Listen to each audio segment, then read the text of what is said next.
जय हिंद बच्चों, कैसे हो आप सब।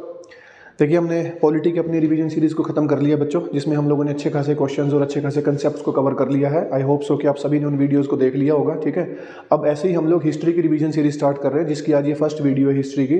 History is also one of the important subjects for your exam point of view, चाहे वो कोई भी एग्जाम हो, बेसिकली एफकैट है, CDS, CAPF या NDA।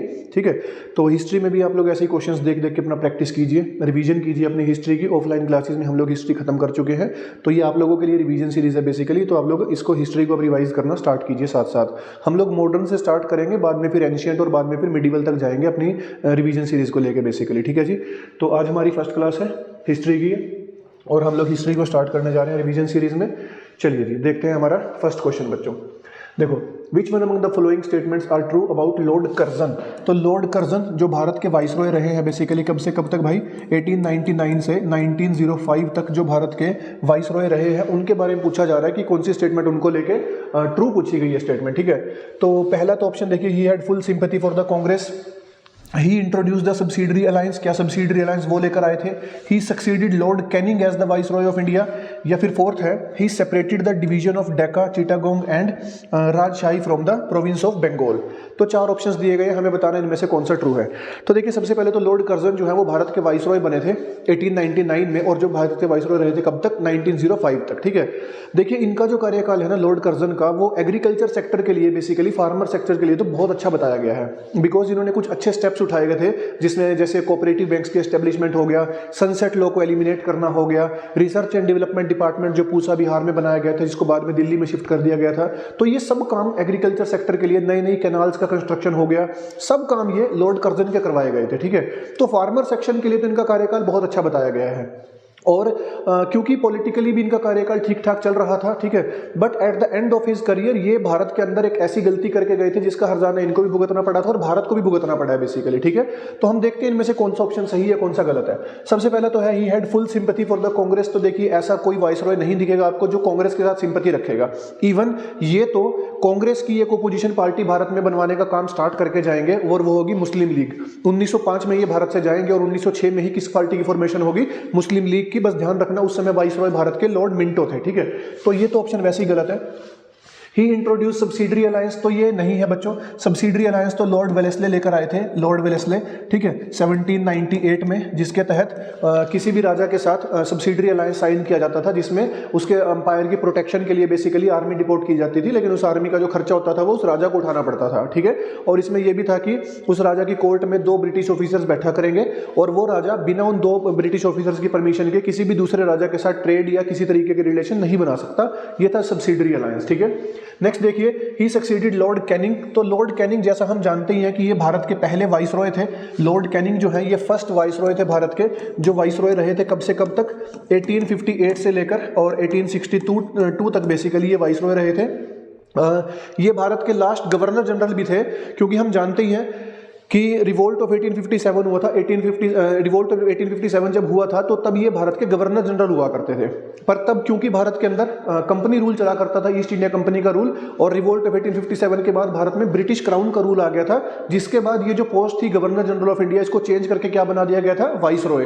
तो ध्यान रखिएगा, लॉर्ड कैनिंग ही वो आखिरी गवर्नर जनरल थे भारत के, जो रिवोल्ट ऑफ 1850 टाइम पे गवर्नर जनरल थे, और फिर यही भारत के क्या बने थे, पहले वाइसरॉय बने थे बच्चों। ठीक है, लॉर्ड कैनिंग। तो इन्होंने तो सक्सीड नहीं किया था, मतलब लॉर्ड कर्जन इनके बाद तो नहीं आए थे, लॉर्ड कर्जन तो 1899 में आए हैं। सब्सिडरी अलायंस वाला ऑप्शन भी गलत है। ये ऑप्शन है वो बच्चों जो बिल्कुल सही है, क्योंकि हम जानते ही हैं कि 1905 वो एक ऐसा साल था भारत के इतिहास में जिसने भारत में कम्युनलिज्म को बहुत बढ़ा दिया था बेसिकली, क्योंकि लॉर्ड कर्जन ने क्या किया था, बंगाल का पार्टीशन कर दिया था 2 भाग में। ठीक है, हिंदू डोमिनेटेड ईस्ट बंगाल को अलग कर दिया था, Muslim dominated Hindu dominated West Bengal को अलग कर दिया था मुस्लिम डोमिनेटेड ईस्ट बंगाल से बेसिकली। तो कम्युनल लाइंस पर लगभग वो डिवीजन हुआ था। जैसे उसका डिवीजन कुछ ऐसा हुआ था, यहाँ पर ये हुआ करता था सारा आपका, जिसको इन्होंने ईस्ट बंगाल बनाया था, और ये रह गया था वेस्ट बंगाल, जिसके अंदर बिहार, उड़ीसा ये सब आया करता था बेसिकली। ठीक है, तो ये वो सही है कि उन्होंने सेपरेट किया था डेक्का को, डेक्का यानी कि जो मॉडर्न ढाका आप जानते हो, जो बांग्लादेश की कैपिटल है, और ये बाकी सारे एरियाज। ठीक है जी, तो पहला क्वेश्चन काफी लेंथी क्वेश्चन था और इसमें कई चीजें रिवाइज हो गई आप लोगों की। नेक्स्ट देखिए, The Vernacular Press Act 1878 was brought with a view to prevent criticism of the government policies, and the act excluded English language publications. Lord Ripon repealed the vernacular press act 1878। देखिए बच्चों, क्या कहा गया है कि 1878 के अंदर एक वर्नैक्युलर प्रेस एक्ट आया था, जो किसके समय में आया था वर्नैक्युलर प्रेस एक्ट? उस समय वाइसरॉय कौन था? तो ये लेकर आए थे लॉर्ड लिट्टन, जिनको वाइसरॉय ऑफ रिवर्स कैरेक्टरिस्टिक भी कहा जाता है, बेसिकली उल्टा चलने वाला एक वाइसरॉय बेसिकली, क्योंकि जो भी काम करते थे वो सारे भारत के लोगों के खिलाफ ही किए इन्होंने। तो लॉर्ड लिट्टन ये एक्ट लेकर आए थे जिसका नाम था वर्नैक्युलर प्रेस एक्ट। तो इस एक्ट के अंदर था क्या? इसके अंदर क्या था कि कोई भी ऐसा न्यूज़पेपर जो गवर्नमेंट की पॉलिसीज का क्रिटिसिज्म करेगा उसके ऊपर उसको बैन कर दिया जाएगा।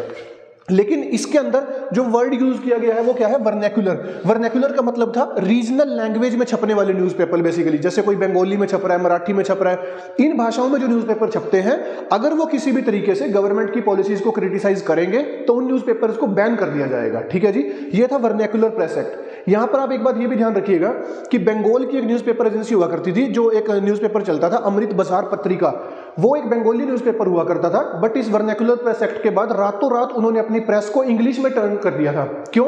क्योंकि ये जो बैन लगा था ये रीजनल भाषा पे लगा था, इंग्लिश पे नहीं लगा था। ध्यान रखेंगे इस बात को। अमृत बाजार पत्रिका, जिसको मोतीलाल घोष और शिशिर कुमार घोष चलाया करते थे बेसिकली, वो रातों रात इंग्लिश कन्वर्ट हो गया था, और वो भारत का पहला ऐसा न्यूज़पेपर हुआ करता था जो इन्वेस्टिगेशन जर्नलिज्म किया करता था बेसिकली। इन्वेस्टिगेशन जर्नलिज्म का मतलब है जो खुद इन्वेस्टिगेट करके खबरें छापा करते थे। ठीक है, और ये न्यूज़पेपर रहा एग्जिस्टेंस में 1986 तक, उसके बाद इसकी पब्लिकेशन बंद हुई है अमृत बाजार पत्रिका की। तो उसको ध्यान रखना थोड़ा, मोतीलाल घोष और शिशिर कुमार घोष। तो उसके बाद आए थे लॉर्ड लिट्टन की गलतियों को सुधारने के लिए भारत में भेजा गया था लॉर्ड रिपन को। तो लॉर्ड रिपन ने बच्चों इस एक्ट को रिपील कर दिया था, वर्नैक्युलर प्रेस एक्ट को रिपील कर दिया था, और इसमें ये डाल दिया, क्लोज डाल दिया था बेसिकली कि मतलब प्रिंट तो कर सकते हो आप, गवर्नमेंट की पॉलिसीज को क्रिटिसाइज तो कर सकते हो, लेकिन करने से पहले आपको क्या करना होगा? किसी डीएम या लोकल ऑफिसर की परमिशन लेनी होगी। तो it is one and the same thing, but still उसको रिपील कर दिया गया था। ठीक है, तो इसमें क्या रहेगा कि हाँ ये भी पॉइंट ठीक है बिल्कुल, और ये पॉइंट भी ठीक है, तो इसका आंसर हो जाएगा बच्चों सी बेसिकली। ठीक है जी, ये ध्यान रखना, vernacular press act Lord Lytton का टाइम आया था, इसको रिपील किया था लॉर्ड रिपन ने, जो उससे अगला वाइसरॉय आया था बेसिकली। ठीक है, चलिए बच्चों नेक्स्ट देखते हैं। कुंवर Singh and Maulvi Ahmadullah led the revolt of 1857। तो रिवोल्ट ऑफ 1857 से क्वेश्चन है बेसिकली कि कुंवर सिंह और मौलवी अहमदुल्ला ने कहां से लड़ाई लड़ी थी? क्या उन्होंने अरहा और फैजाबाद से लड़ी थी, लखनऊ या मेरठ से लड़ी थी, अरहा या मेरठ से लड़ी थी, या अरहा और लखनऊ से लड़ी थी? तो ध्यान रखना कि मौलवी अहमदुल्ला लड़े थे बच्चों फैजाबाद से, और कुंवर सिंह जो बिहार वाला इलाका पड़ता है अरहा का, तो वहां से लड़े थे बेसिकली। ठीक है, तो इसका आंसर हो जाएगा ए, दैट इज अरहा एंड फैजाबाद। फैक्चुअल क्वेश्चन है, एफ कैट में ऐसे क्वेश्चन आपको मिलेंगे बच्चों। ठीक है, एफ कैट आई गया आपका पास, बहुत तैयारी कीजिए सीरियसली।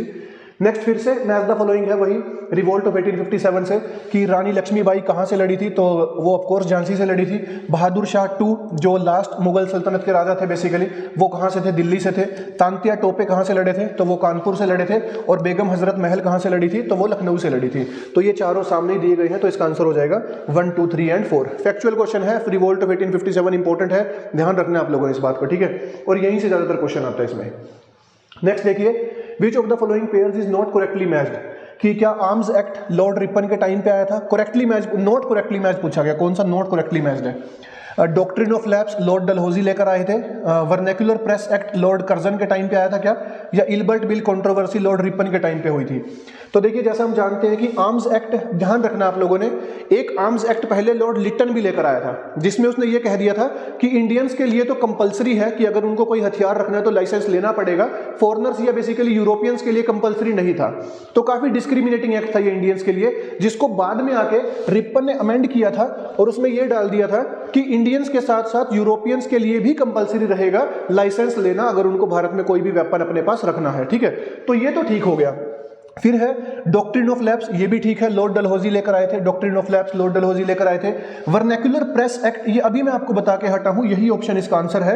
अभी मैंने आपको बताया कि वर्नैक्युलर प्रेस एक्ट कौन लेकर आया था? लिट्टन लेकर आया था, कर्जन नहीं लाया था बच्चों। ठीक है, और इल्बर्ट बिल कंट्रोवर्सी जो 1884 के अराउंड हुई थी, वो किसके समय में हुई थी? लॉर्ड रिपन के टाइम पे हुई थी इल्बर्ट बिल कंट्रोवर्सी, जिसके बाद जिससे हमने जो मैसेज मिला था, उस मैसेज से ही कांग्रेस की फॉर्मेशन हुई थी। इल्बर्ट बिल कंट्रोवर्सी का बहुत बड़ा रोल है हमारे इंडियन फ्रीडम स्ट्रगल में और कांग्रेस की फॉर्मेशन में बेसिकली। ठीक है जी, चलिए, तो इसका आंसर है बच्चों सी, वर्नैक्युलर प्रेस एक्ट लिट्टन लेकर आया था, कर्जन नहीं लेकर आया था। ठीक है जी, नेक्स्ट देखो, first factory act restricting working hours of women and children and authorising local governments to make necessary rules was adopted during whose time?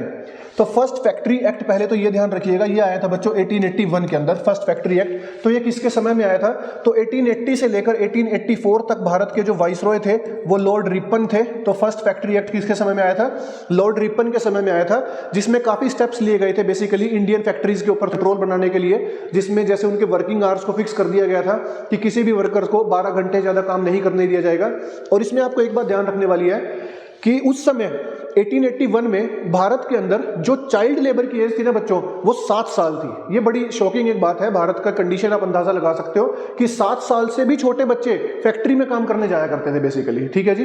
तो इस एक्ट के अंदर ये भी एक प्रोविजन था कि 7 साल से कम उम्र के बच्चे किसी भी फैक्ट्री में काम नहीं करेंगे, ठीक है। और इसमें फैक्ट्री इंस्पेक्टर्स का भी एक प्रोविजन था कि कॉन्टिन्यूअसली इंस्पेक्टर्स आएंगे और उसको विजिट करेंगे, कोई भी ऐसा खतरनाक सिचुएशन होगी तो वहां पर उसको चालान किया जाएगा जहां वर्कर की जान को खतरा होगा। काफी सारे ऐसे प्रोविजंस थे। तो ये लॉर्ड रिपन के टाइम पे आया था, ये ध्यान रखना आप लोगों ने। नेक्स्ट देखिए, Dadabhai Naoroji organised East India Association. Dadabhai Naoroji ने एक ऑर्गेनाइजेशन बनाई थी 1866 में बेसिकली, ईस्ट इंडिया एसोसिएशन। और ये बनाई भी कहां पर थी बच्चों? ये बनाई गई थी लंदन में, लंदन में इसको बनाया था, ठीक है। उसको लेकर कुछ क्वेश्चन पूछा गया है। To serve which one among the following purpose. तो इसका पर्पस क्या था बेसिकली? तो पहला, to promote nationalism among the peasants of India. क्या पीजेंट्स को बेसिकली ये वो प्रमोट करने के लिए उनके अंदर nationalism. Second, to discuss the Indian questions and influence British public to promote Indian welfare. क्या वहां की पब्लिक को इन्फ्लुएंस करने के लिए इस पार्टी को वहां बनाया गया था ताकि वहां से थोड़ा ब्रिटेन पे प्रेशर बढ़ाया जा सके। To unite all the nationalist leaders under one organisation, या फिर to start an independent organisation apart from Congress. तो कांग्रेस का तो खैर फॉर्मेशन बहुत बाद में होगा, 1885 में होगा, ठीक है। इसका जो आंसर होगा बच्चों वो यही होगा, बी आंसर होगा कि बेसिकली इंग्लैंड, यानी कि वहां पर जो भारत के लोग रह रहे हैं, जो वहां ब्रिटिश के जो सिटीजन्स हैं, उनको इन्फ्लुएंस करने के लिए पार्टी बनाई गई थी कि देखिए भारत के अंदर ब्रिटेन किस तरीके से मिस रूल कर रहा है, ताकि वहां से ब्रिटेन के ऊपर थोड़ा प्रेशर बढ़ाया जा सके बेसिकली, ठीक है। तो 2-3 पार्टियों की एमलगेशन के बाद ये पार्टी बनाई गई थी ईस्ट इंडिया एसोसिएशन, और दादा भाई नौरोजी का बहुत बड़ा रोल था इसमें, ठीक है। चलिए जी नेक्स्ट देखिए, which movement started after the partition of Bengal. अब ध्यान देना इस बात पे कि पार्टीशन ऑफ बंगाल कब किया गया था बच्चों? 1905 में। और किस वाइसरॉय के टाइम पे हुआ था? तो हमें पता है वाइसरॉय कौन था, कर्जन वाइसरॉय था, ठीक है। और मैंने आपको पहले ही बता दिया कि हिंदू डोमिनेटेड वेस्ट बंगाल को मुस्लिम डोमिनेटेड ईस्ट बंगाल से अलग कर दिया गया था। तो क्लियरली ये कम्युनल लाइंस पर एक पार्टीशन हुआ था, जिससे भारत के अंदर डिवाइड एंड रूल की पॉलिसी को ब्रिटेन लेकर आया था कि हिंदू मुसलमान को आपस में लड़वाइए। क्यों? क्योंकि 1857 के अंदर जो भारत के लिए बहुत बड़ा पॉजिटिव था वो यही था कि हिंदू और मुसलमान इकट्ठा होकर लड़े थे, जहां से ब्रिटेन को यह साइन मिल गया था कि अगर भारत में उनको लंबे समय टिकना है तो यहां के लोगों को आपस में लड़वाना होगा। इसीलिए वो कौन सी पॉलिसी लेकर आए थे? डिवाइड एंड रूल की पॉलिसी। और डिवाइड एंड रूल का बहुत बड़ा एग्जांपल था पार्टीशन ऑफ बंगाल। अब जैसा कि हम जानते ही हैं कि पार्टीशन ऑफ, क्वेश्चन ये पूछा गया कि पार्टीशन ऑफ बंगाल के बाद इनमें से कौन सी मूवमेंट चली थी, ठीक है। तो आंसर तो हमें पता ही है कि वो मूवमेंट थी स्वदेशी मूवमेंट, जो 1906 में ही स्टार्ट हुई थी, बेसिकली 1905 में ही हो गई थी Swadeshi movement start. Civil disobedience movement हम जानते हैं 1930 की मूवमेंट है गांधी जी की। क्विट इंडिया मूवमेंट 1942 की मूवमेंट है। और नॉन कोऑपरेशन मूवमेंट आपकी 1920 की मूवमेंट है, जिसकी शुरुआत 1919 के समय से ही शुरू हो गई थी वैसे तो, ठीक है। तो पार्टीशन ऑफ बंगाल के बाद ब्रिटेन को यह एहसास दिलवाने के लिए कि हम अभी ऐसा कुछ नहीं है कि तुमने पार्टीशन कर दिया तो हम अलग अलग हो गए हैं, तो भारत के अंदर एक मूवमेंट चलाई गई थी स्वदेशी एंड बॉयकॉट मूवमेंट, ठीक है, जिसको लीड किया था, ये भी ध्यान रखना, स्वदेशी बॉयकॉट मूवमेंट को किसने लीड किया था? हमारे एक्सट्रीमिस्ट लीडर्स ने, एक्सट्रीमिस्ट लीडर्स बच्चों, ठीक है। और एक्सट्रीमिस्ट लीडर्स के बड़े चेहरे कौन हुआ करते थे? तो वो हम जानते ही हैं, लाल, बाल और पाल, ठीक है। ये 3 बड़े चेहरे थे एक्सट्रीमिस्ट लीडर्स के। और कांग्रेस का भी जो हम कार्यकाल पढ़ते हैं आईएनसी का, वो हम जानते ही हैं कि आईएनसी की जो वर्किंग है हमने 2 पार्ट में अगर देखी है, तो पहला जो फेज था वो कौन सा था? वो था मॉडरेट फेज, जो कब से कब तक चला? 1885 से लेकर 1905 तक। और 1905 के बाद कौन आए थे पिक्चर में? एक्सट्रीमिस्ट, जिनका दौर कब से कब तक चला? आप कह सकते हो 1905 से 1917 तक बेसिकली, ठीक है। एक्सट्रीमिस्ट फेज कांग्रेस का। अब एक्सट्रीमिस्ट में यही लोग आए थे, लाल, बाल, पाल। और एक्सट्रीमिस्ट ने ही क्यों कांग्रेस को लीड करना शुरू किया और वो लैंडमार्क ईयर 1905 ही क्यों था? क्योंकि 1905 में ही क्या हुआ था? पार्टीशन ऑफ बंगाल, जिसके बाद एक्सट्रीमिस्ट ने डिसाइड किया था कि अब हम फ्रंट पे आके कांग्रेस की तरफ से ये फ्रीडम स्ट्रगल की लड़ाई लड़ेंगे। क्लियर होगी बात? तो मॉडरेट्स को थोड़ा पीछे करके एक्सट्रीमिस्ट फ्रंट में आए थे, हालांकि ज्यादा लंबे समय नहीं टिक पाए थे, because Britain carrot and stick की पॉलिसी ले आया था मॉडरेट्स और एक्सट्रीमिस्ट को आपस में लड़वाने के लिए। और आप जानते ही हैं कि 1907 का जो सूरत सेशन था बेसिकली उसमें मॉडरेट्स और एक्सट्रीमिस्ट दो अलग अलग पार्ट में बट गए थे, जिसमें एक्सट्रीमिस्ट को कांग्रेस से बाहर निकाल दिया गया था। ठीक है, चलिए जी नेक्स्ट देखिए, consider the following statements and select the correct answer using the code given below. The involvement of A.O. Hume, ठीक है, in the formation of INC in 1885 gave rise to lot of controversy regarding the origin of Congress। बिल्कुल सही है। The imperialist historian used safety valve theory to discredit the Congress। हाँ, दोनों option बातें बिल्कुल ठीक है। देखिए A.O. ह्यूम एक ब्रिटिश सिविल सर्वेंट थे जिन्होंने 30 साल तक बेसिकली ब्रिटेन की सर्विस की थी एक सिविल सर्वेंट के तौर पे। तो बड़ा भारी सवाल था कि भाई वो क्यों मदद कर रहा है कांग्रेस की फॉर्मेशन में, क्यों वो कांग्रेस को एक रास्ता दिखा रहा है। जैसे इनिशियल डेज में बेसिकली ब्रिटेन ने कांग्रेस को एक सोशल ऑर्गेनाइजेशन घोषणा कर दी थी कि भाई तुम ना खुद को सोशल ऑर्गेनाइजेशन घोषित कर दो कि हम तो सोशल काम करने के लिए बने हैं। तो it was A.O. Hume who said कि नहीं नहीं, कोई सोशल काम नहीं है, ये एक पॉलिटिकल पार्टी है जो इस देश के पॉलिटिकल काम करने के लिए बनी है। तो there rises a question why A.O. Hume is helping. और अगर हम यूं कहें कि उनका कोई लालच है भारत में कोई बड़ा राजनीतिक पद हासिल करने का, तो A.O. ह्यूम तो कभी कांग्रेस के प्रेसिडेंट भी नहीं बने, बस वो बहुत लंबे समय तक जनरल सेक्रेटरी रहे बट प्रेसिडेंट तो कभी नहीं बने। तो A.O. Hume is a controversial person in the formation of Congress, ये सही है। और हिस्टोरियंस ने क्या कहा है कि कांग्रेस तो ना एक सेफ्टी वॉल बनाई है जो खुद ब्रिटेन ने ही बनवाई है A.O. ह्यूम के रास्ते से। सेफ्टी वॉल मतलब क्या कि जब भी कभी इस देश के अंदर हमारे खिलाफ गुस्सा बढ़ेगा तो कांग्रेस लोगों का गुस्सा शांत करने में काम आएगी, वो एक सेफ्टी वॉल्व का काम करेगी, प्रेशर को रिलीज कर देगी बेसिकली। ठीक है जी, तो ये दोनों बातें बिल्कुल ठीक है। A.O. ह्यूम जो है वो फॉर्मेशन ऑफ INC उसने काफी कंट्रोवर्सी को राइज दिया और सेफ्टी वॉल्व थ्योरी भी इसीलिए यूज की गई थी बच्चों। ठीक है, तो ये ध्यान रखना आप लोगों ने। नेक्स्ट देखिए, consider the following statement regarding the partition of Bengal. Partition of Bengal जो 1905 में हुआ था उसको लेकर क्या पॉइंट है कि Muslim League supported the partition of Bengal. In the decade of partition of Bengal, Muslim League demand for the separate electorate, demanded for separate electorate by the government। अच्छा, दो ही पॉइंट है। Which of the following given is are true। तो देखिए क्या है, मुस्लिम league की formation कब हुई है? 1906 में। देखिए सीरीज है प्रॉपर ये। अब देखो मैं एक तरफ लिख के बताता हूं आपको, छोटा शॉर्ट फॉर्म में लिखूंगा आप लोग समझना। 1905 में क्या हुआ है? पार्टीशन ऑफ बंगाल 1905 में। 1906 में ही एक पार्टी बनती है जो प्रॉपर धर्म का नाम लेकर बनती है, उस पार्टी का नाम है मुस्लिम लीग। कमाल की बात है ये, ठीक है। और आप देखिए, तो पहले तो ये सवाल कि क्या मुस्लिम लीग ने पार्टीशन ऑफ बंगाल को सपोर्ट किया था? ये बनाई ही उस काम के लिए गई है, ये बनाई ही गई है ब्रिटेन की पॉलिसीज को सपोर्ट करने के लिए और कांग्रेस को अपोज करने के लिए। अब कांग्रेस तो पार्टीशन ऑफ बंगाल को अपोज कर रही है बट मुस्लिम लीग उसको क्या कर रही है? सपोर्ट कर रही है, ठीक है। और दूसरा देखिए, in the decade of partition of Bengal, मतलब 1905 से 1910 का जो टाइम है, जो एक डेकेड है ये, Muslim League demanded for the separate electorate by the government. Definitely 1906 में ये पार्टी बनती है, 1907 से ही ये लोग डिमांड करना शुरू कर देते हैं किस चीज की? सेपरेट इलेक्टोरेट की। और ब्रिटेन मुस्लिम लीग को बिल्कुल निराश नहीं करता। 1909 का जो एक्ट आया था, 1909 का जो एक्ट आया था, इस एक्ट में बच्चों मुस्लिम्स को, ध्यान रखना भाई, मुस्लिम लीग को नहीं, मुस्लिम्स को क्या दे दिया गया था? Separate electorate.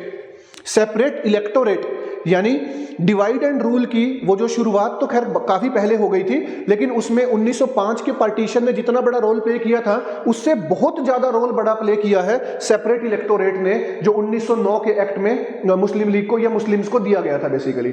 देखिए यही वो डिमांड है सेपरेट इलेक्टोरेट की 1909 की, जो बाद में पाकिस्तान में कन्वर्ट हो जाएगी और 1947 में पाकिस्तान बनेगा। तो आप ये कह सकते हो कि उसकी शुरुआत तो यहीं से हो गई थी, जब मुस्लिम्स के लिए क्या दे दिया गया था? Separate electorate. सेपरेट इलेक्टोरेट, ठीक है। अच्छा देखिए, सेपरेट इलेक्टोरेट जो बच्चे नहीं जानते वो सुन लीजिए एक बार कि सेपरेट इलेक्टोरेट में क्या फर्क होता है। देखिए आज जैसे भारत में रिजर्वेशन चलता है, ठीक है, रिजर्वेशन, ब्रिटेन ने भारत में क्या लेकर आया था? Separate electorate. इसमें क्या होता है, सपोज कीजिए किसी सीट पर किसी मुस्लिम के लिए, मतलब मुस्लिम कैटेगरी के लिए, कम्युनिटी के लिए सेपरेट इलेक्टोरेट डिक्लेयर कर दिया गया किसी भी पर्टिकुलर कॉन्स्टिट्यूएंसी में। अब वहां पे क्या होगा, जो कैंडिडेट होगा ना बच्चों, वो कौन होगा? मुस्लिम होगा। कैंडिडेट कौन होगा? मुस्लिम होगा। अब यहां पर जो वोटिंग राइट्स होंगे ना, यही फर्क पड़ता है भाई सेपरेट इलेक्टोरेट में। जो वोटिंग राइट्स होंगे वो भी सिर्फ और सिर्फ किसके पास होंगे? मुस्लिम के पास होंगे। अब डेफिनेट सी बात है कि अगर कैंडिडेट वो है तो विनर भी कौन होगा? मुस्लिम ही होगा। अब देखिए ये क्या कर रहा है, ये एक समाज को बाकी पूरे समाज से सेपरेट कर देता है। क्या कर देता है? सेपरेट कर देता है। जबकि अगर आज की हम बात करें भारत में तो क्या चलता है? रिजर्वेशन। जैसे कोई मान लीजिए एससी के लिए रिजर्व है तो वहां पर कैंडिडेट तो कौन होगा? एससी ही होगा, लेकिन वोटिंग राइट्स किसके पास होंगे? भैया सबके पास होंगे। जनरल के पास, एससी के पास, एसटी के पास, ओबीसी के पास, हर कोई वोट डालेगा। विनर कौन होगा? वो ऑफ कोर्स एससी होगा। ये तो फर्क रहेगा ही रहेगा, ठीक है। बट क्या वहां के लोगों के वोटिंग राइट्स छीन लिए गए हैं? नो। सेपरेट इलेक्टोरेट एक कम्युनिटी को एक पर्टिकुलर एरिया दे देता है कि यहां तुम्हारी राजनीति होगी बस।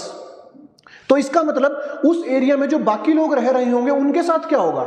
डेफिनेट सी बात है वो वहां सर्वाइव नहीं कर पाएंगे, तो दंगे होंगे। कौन अपनी जमीन छोड़ेगा, कौन अपना घर छोड़ेगा? तो दंगे होंगे। वही ब्रिटेन चाहता है बेसिकली, ठीक है। तो 1909 के एक्ट में मुस्लिम लीग को क्या दे दिया गया था? Separate electorate. तो आंसर क्या हो गया? बोथ 1 और 2। मुस्लिम लीग की डिमांड को मान लिया गया था और मुस्लिम कम्युनिटी के लिए आ गया था, ठीक है। चलिए जी, consider the following native leaders. Kunwar Singh, Nana Sahib, Scindia of Gwalior और निजाम ऑफ हैदराबाद, ठीक है। क्या पूछा जा रहा है? Who among these native rulers did not participate in the revolt of 1857? Not पूछा गया बच्चों। तो जैसा हम जानते ही हैं कि सिंधिया ऑफ ग्वालियर और निजाम ऑफ हैदराबाद इन्होंने पार्टिसिपेट नहीं किया था, तो आंसर क्या हो गया? 3 और 4। पार्टिसिपेट किया इन्होंने तो इनफैक्ट ब्रिटेन को सपोर्ट किया था, ठीक है। ये मतलब कहा जाता है, ठीक है। इन्होंने सपोर्ट किया था ब्रिटेन को उस वॉर के अंदर बच्चों, और इंडियंस को सपोर्ट नहीं किया था। In 1857, the first shot from a rebel's gun was fired in। सबसे पहली गोली कहां चली थी भैया? मेरठ में, अंबाला में, बैरकपुर में या दिल्ली में? देखिए, अगर आप रिवोल्ट ऑफ 1857 को अच्छे से पढ़ चुके हैं तो एक बात तो ध्यान रखिएगा कि रिवोल्ट ऑफ 1857 की शुरुआत जो कही जाती है वो तो मेरठ से कही जाती है, ठीक है ना, मेरठ से। 10 मई 1857, ये डेट ध्यान रखिएगा भाई, 10 मई 1857। लेकिन इससे 2-3 महीने पहले ही बैरकपुर में पहली गोली चलाई गई थी, जो किसने चलाई थी? मंगल पांडे ने। किसने चलाई थी? मंगल पांडे ने, ठीक है ना। मंगल पांडे ने वो गोली चलाई थी बेसिकली, जो first shot from rebels gun. तो वो कहां फायर हुआ था? बैरकपुर में फायर हुआ था। किसके द्वारा? मंगल पांडे के द्वारा, जब उन्होंने ब्रिटिश ऑफिसर्स को गोली मार दी थी, जिसके बाद उनको फांसी दे दी गई थी बच्चों, ठीक है। उसके 2-3 महीने बाद मई में जाकर फिर ये रिवोल्ट मेरठ से स्टार्ट हुआ था, 10 मई 1857 को। ये भी डेट भी ध्यान रखिएगा आप लोग, ठीक है बच्चों। तो इसका आंसर क्या हो गया? बैरकपुर, ठीक है। चलिए नेक्स्ट क्वेश्चन देखते हैं। Consider the following statements about Indian National Congress, INC के बारे में बात हो रही है। George Yule became the first English president at Allahabad session in 1898। Second देखिए, Badruddin Tyab ji became the first Muslim president at Madras in 1887। Third देखिए, Annie Besant became the first women president at Calcutta in 1917। पूछा जा रहा है कि कौन कौन सी स्टेटमेंट सही है। यहाँ पे ना ये ऑप्शन 1888 आएगा बेसिकली, तब ये ऑल ऑफ दीज होगा, हाँ, नहीं तो आंसर इसका 2 और 3 होगा। देखिए, George Yule first English president बने थे 1888 में, जो इलाहाबाद सेशन था। बदरुद्दीन तैयब जी फर्स्ट मुस्लिम प्रेसिडेंट बने थे मद्रास सेशन में, जो 1887 में हुआ था। और Annie Besant first women president बनी थी कलकत्ता सेशन में, जो 1917 में हुआ था। तो इसका आंसर क्या हो जाएगा? D, all of these. Congress के ये 3 इंपॉर्टेंट सेशंस हैं, ध्यान रखना। First English president male, first Muslim president और फर्स्ट वुमेन प्रेसिडेंट। क्लियर है बच्चों? तो ये 3 ध्यान रखना आप लोग। नेक्स्ट देखिए, Mahatma Gandhi became the president of INC in. ये थोड़ा बेसिक क्वेश्चन है, हम आंसर जानते ही हैं कि महात्मा गांधी एक ही बार कांग्रेस के प्रेसिडेंट बने थे, और वो था बेलगांव सेशन 1924 का बेसिकली, ठीक है।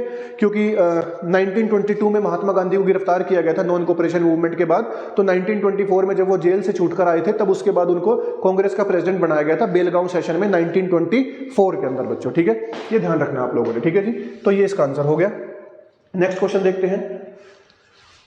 The nawab of Bengal who shifted the capital from Dacca to Murshidabad, ठीक है जी। तो इसकी कहानी मैं आपको सुनाऊंगा कभी ना कभी कि कैसे ये हुआ था। आंसर है मुर्शीद कुली खान बेसिकली। मुर्शीद कुली खान ने क्या किया था, जो बंगाल जो प्रांत हुआ करता था 1857 से पहले की ये बात हो रही है बेसिकली, जब बंगाल को अलग कर लिया गया था 1700s के अराउंड, तो तब की ये बात हो रही है कि तब क्या हुआ था, मुर्शीद कुली खान ने जो बंगाल की कैपिटल हुआ करती थी डेक्का में, उसको मुर्शिदाबाद में शिफ्ट कर दिया था बेसिकली, ठीक है जी। तो इसका आंसर हो गया मुर्शीद कुली खान। ये सब भी बंगाल के नवाब रहे हैं। तो हम जब बंगाल की कहानी पढ़ेंगे पूरी कि वो कैसे अलग हुआ, उसके बाद revolt of battle of Plassey हो गया, बैटल ऑफ बक्सर हो गया, इन सबको हम एक वीडियो में डिस्कस करेंगे बेसिकली, ठीक है जी। तो ये थे आज की वीडियो के क्वेश्चंस बच्चों। आई होप आपको क्वेश्चंस अच्छे लगे होंगे। कुछ फैक्चुअल क्वेश्चन भी है, कुछ कंसेप्चुअल भी है, कुछ स्टोरीज मैंने बता दी है। हिस्ट्री की क्लासेस में आपको यही चीज मिलेगी कि मैं आपको स्टोरीज कई सारी सुना दूंगा बीच बीच में, जिनको आप नोट डाउन कर सकते हो, जो भी चीजें आपको नहीं पता है, ठीक है। तो इसी के साथ बने रहिएगा हिस्ट्री की रिवीजन वीडियो के साथ भी, और हम इसको कंटिन्यू रखेंगे। इसमें भी काफ़ी क्वेश्चन हम डिस्कस करेंगे। एग्जाम पास आ रहा है, प्लीज़ बी सीरियस, पढ़ाई कीजिए अच्छे से, रिवीजन कीजिए, क्वेश्चंस अटेम्प्ट करिए जितने ज़्यादा हो सके, थ्योरी एक बार रिवाइज कीजिए, उसके क्वेश्चंस बहुत अटेम्प्ट कीजिए बच्चों, ठीक है। यही गुरु मंत्र है। इसी के साथ मिलते हैं नेक्स्ट वीडियो में। Thank you so much. जय हिंद, जय भारत।